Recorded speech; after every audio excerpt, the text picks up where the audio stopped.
রাজনৈতিক দলগুলো যদি আত্মসমালোচনার মাধ্যমে শুদ্ধ না হয় আর যদি স্বৈরাচারী মনোভাব থেকে বেরিয়ে আসতে না পারে, তাহলে নানা সংস্কার করেও কোনো লাভ হবে না বলে মন্তব্য করেছেন সমাজ কল্যাণ মন্ত্রণালয়ের উপদেষ্টা শারমিন এস মুর্শিদ।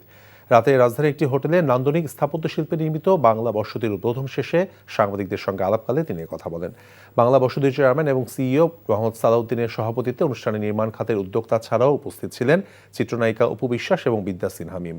সাভারে প্রস্তাবিত ঢাকা হেমায়েতপুর মেট্রো রেল সংলগ্ন আমিন বাজারের কাছে আনুষ্ঠানিকভাবে চালু এই প্রকল্পে পরিবেশ বান্ধব বাড়ি নির্মাণে উদ্যোক্তাদের প্রতি আহ্বান জানান উপদেষ্টা।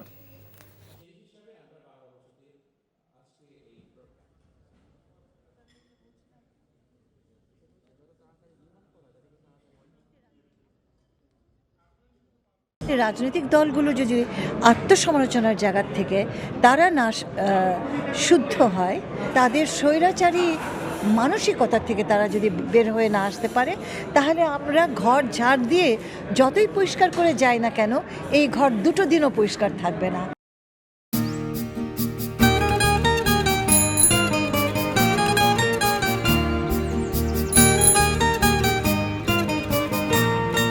শুনেন, পুরুষ মানুষ তো এভাবে ভয় পেলে চলে না, মুখে সাহস রাখতে হয়। যা বলবেন সোজা সাপটা বলবেন।